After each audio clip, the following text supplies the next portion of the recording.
What is going on, guys? It's the Mad Dragon. We are back with the final preview video for round 5. I've already done the France-Wales one because they were the first team to be announced, and then I've done the Scotland-Italy one because they had their teams announced. It's all sort of out of order this week, so I'm sorry for not doing it in the set order. Of course, we'll be checking a game on in the background where I play as the weakest team. This is my created England team because they weren't licensed for this game, so I'm definitely going to be the lower rated team against Ireland, and we will go through the official teams announced in the real world. Let's get into this game because there have been an awful lot of changes to both of these teams. Alrighty, George Ford is going to get us kicked off and underway. Well, seeing as we're playing as England, let's start off by talking about England. England had a win over France that I'm sure a lot of people did not see coming. France were looking insanely strong, and England have had quite a poor Six Nations so far. I certainly wasn't expecting it to go that way. Maro Itoje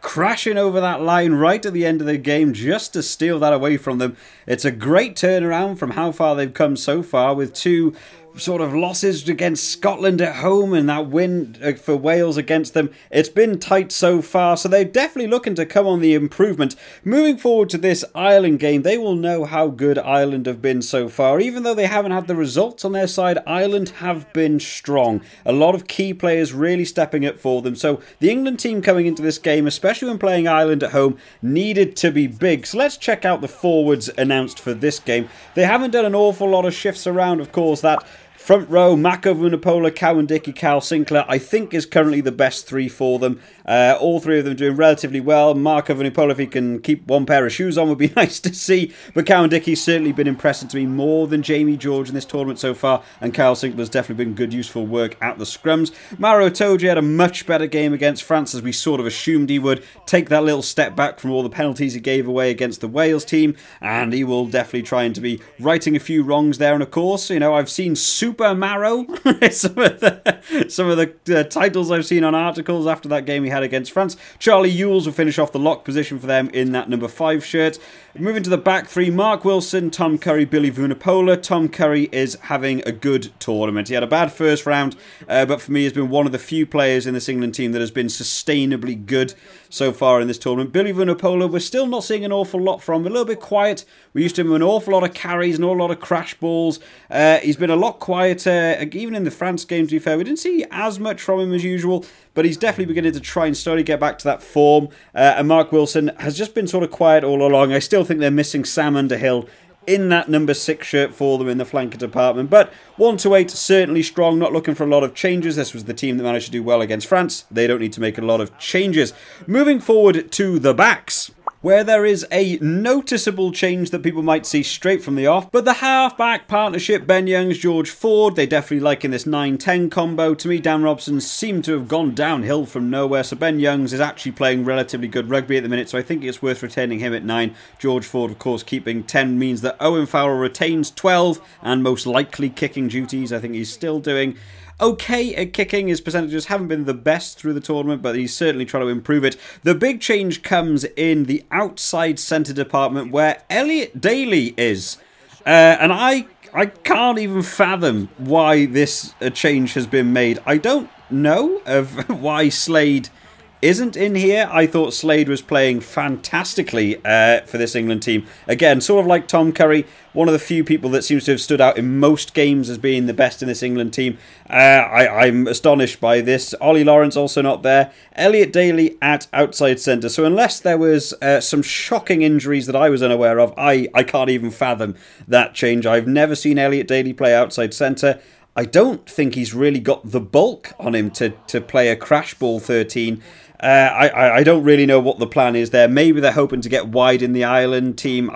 Ireland do seem to be a little bit weaker defensively if it's spread wide quickly. Maybe the speed of Elliot Daly, they think there'll be a big impact. I'm not sure. But moving further back here, Johnny May will of course retain that left wing shirt. Still quiet in this tournament from Johnny May. The ball just doesn't seem to get to him a lot. And when it does, he seems to be tackled enormously quickly. Anthony Watson will retain that right wing. The best winger so far in that England team for me, Anthony Watson. Had a good game against France. I think I even put him in my team of the week. I thought he made some fantastic runs, got himself a try, really opening up the French defence. I'm sure they'll be looking to do something similar in the wide areas against Ireland. And finally, Max Malins, who didn't have a terrible game.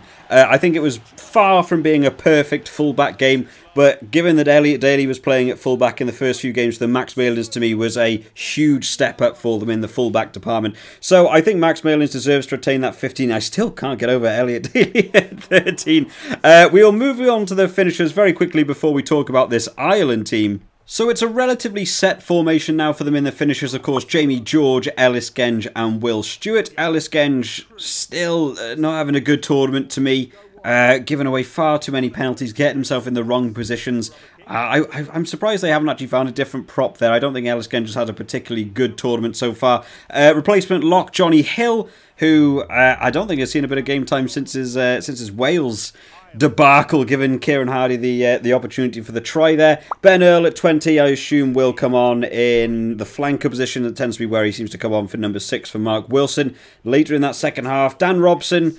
I still looking to see a big improvement from Dan Robson. I thought he started off relatively strong. Maybe in comparison to Ben Youngs, he didn't have the best start to the Six Nations. But the tables have since turned. I think Ben Youngs is getting back to being on the top of his game a little bit now, and Dan Robson's really beginning to struggle a little bit. And then finally, a big decision here. I don't really know where Eddie Jones is going with this one.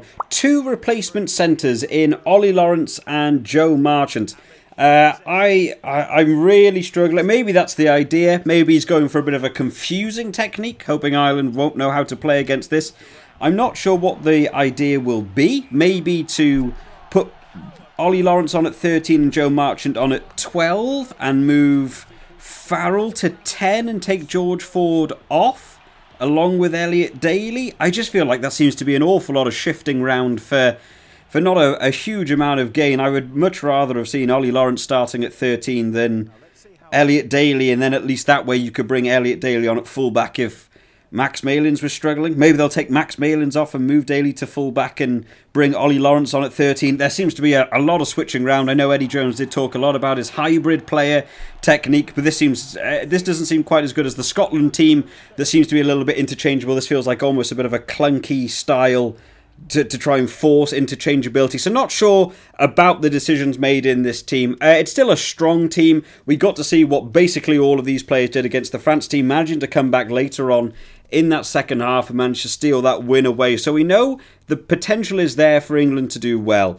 The big play here will be how they manage to fend off against an Irish team who at set plays are looking very strong, of course. England love having a strong line out and giving them that platform to make big attacks from. So with Ireland proving against Scotland how well they did against that Scotland line out, I don't know how England will fare in it. But of course, in order to look at that, we need to talk about this Ireland team. So Ireland last week put in a very strong performance against Scotland. I am working on a breakdown video for the Ireland-Scotland game. I'm going to try and get that out. Maybe tomorrow. It might come out on the weekend. It's a bit more of a deep look into the game at certain areas. If you're a bit into sort of rugby analytics, it might be the sort of video you might be interested in checking out and seeing some of the key areas that gave the outcome of that game. But they did look strong. The set piece was phenomenal from Ireland. I think they had something like 6 turnovers in the line out. They did really, really well. And big players like Tyg Byrne and James Ryan and Ian Henderson played a really big role in that game. So they're looking strong going into this. I think they've got the good momentum now to go on to play this England team. However, Ireland are also fraught with a few changes. So let's chuck on the team for them. The start row, Kilcoyne, Herring and Furlong. It's a big of a change, of course. Cian Healy not there. But Kilcoyne looked very aggressive when we got to see him last time, so I think it's worth having him on. Herring, I'm sure, will do good work. And Tyg Furlong, the sidestep master. Get that man on Strictly Come Dancing. He's got some great feet on him, looking good. Some switch-ups, of course. James Ryan did go off with that injury, so locks are going to have to change here. Henderson will retain 4. Tyg Byrne's going to move to 5. Which is interesting. I actually thought they'd swap them around the other way. I've seen Tyg Byrne play number 4 before. I don't think I normally see him play 5, but I have seen Henderson in this tournament play 5 already. Thought maybe they'd swap them around. They've obviously got a set plan for that one. Because Tyg Byrne moves back into the lock, we have, of course, in the flankers a few changes. CJ Stander will move from 8 to 6. There is no Will Connors, which is a surprise to me. I have to believe there's an injury there. Will Connors, for me, has been one of the standout players really rising in this tournament so far. I can't believe Will Connors would be left out just to put Van der Fleer back in. I would have really assumed there must be an injury thing there. So Van der Fleer coming in that 7 shirt over Will Connors, and because CJ Stander moving means that Conan will come at 8. So although a lot of swapping around, there is some big names in this Irish front 8. I can see a forwards being a real integral part of what goes on in this game. Of course, England love to get involved in the scrums, get involved in the lineouts, and to be honest, I think this Ireland team can match it, even with the changes made. It's a very strong 1-8, so I'm sure we will see some big, hard-hitting rugby in this game, which I can't wait for. Being a Wales supporter, it means you get to really sit back and enjoy these hard-hitting games. Really looking forward to it. Moving on to the backs. Conor Murray coming back in. I actually thought Gibson Park played very well in the Scotland game. I'm surprised to see Conor Murray come back in. Maybe it's an experience thing against an England team. Maybe they wanted to go over Gibson Park. But I actually thought Gibson Park had done enough there to retain his position over Conor Murray. But obviously Farrell is going to disagree with me there. He is the coach, so fair play to him. Johnny Sexton will retain that fly half shirt. He's playing good rugby at the minute. He really started his tournament off very poorly and is slowly managing to get into a stronger area. Nice to see him getting back to a top form, trying to maybe even look for a Lion shirt, not 100% sure. Centre partnership changing over. No Ringrose, I think, is the good call here. Ringrose was not in a good play in that Scotland game. He was all over the place. Penalties against him. Poor runs, dropping the ball. It was all going wrong for Ringrose. So I think the switch here is good. Bundyaki coming into the team for the first time in this Six Nations. It's nice to see Bundyaki coming back in that 12 shirt. Means that Robbie Henshaw will move to 13. I like Robbie Henshaw in the outside centre. I think he's much, much more explosive, much better at finding gaps and being able to do far more damage when he comes around the back. So actually, I think this is a really good centre partnership. We've even had changes on the wings. Stockdale coming in on the left wing over James Lowe. I get maybe a correct call again. James Lowe started out so strong in this tournament. His left boot is awesome for kicking. But in that Scotland game, again, you just don't see a lot from him. He just seems to be too eager. He's definitely trying to push himself too far. The runs he's trying to make that aren't on.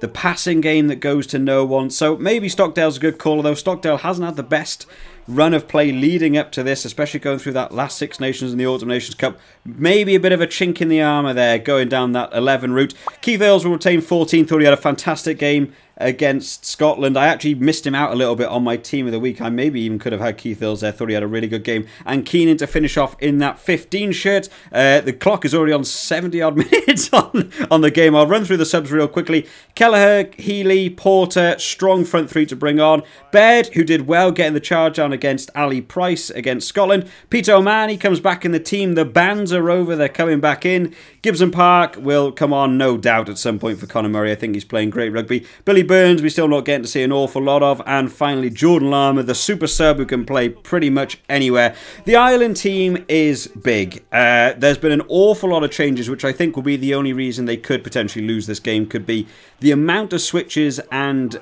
just players not being used to the position they're in. There's a lot of changes here that I don't think were particularly necessary.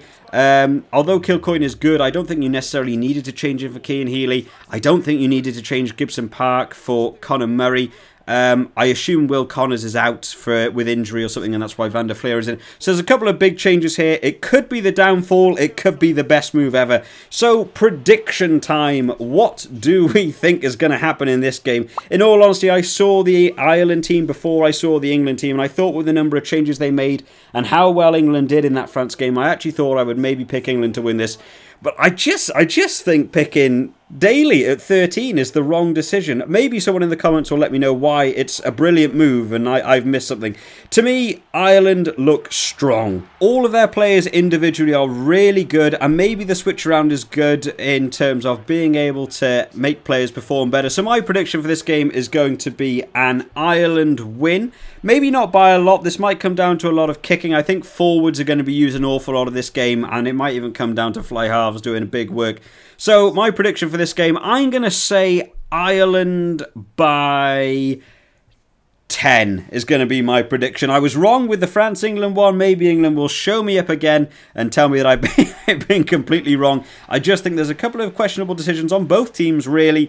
But I think Ireland maybe have the stronger depth in squad to allow those decisions to actually work in their favour, even if I don't happen to agree with them. But what do you guys think? Make sure you drop it down in the comments. Who do you think's going to win? Who are you rooting for? What do you think the score difference will be? It's going to be a real interesting round 5, and in all honesty, a couple of the games could go either way. I think it's going to be a fantastic round. Really looking forward to it, including the Wales-France game, the potential Grand Slam. There's a lot on there. So I hope you all enjoyed today, guys. Make sure you subscribe to the channel just to keep up to date with all the videos as they come out. I'll see you all next time, guys. Bye-bye.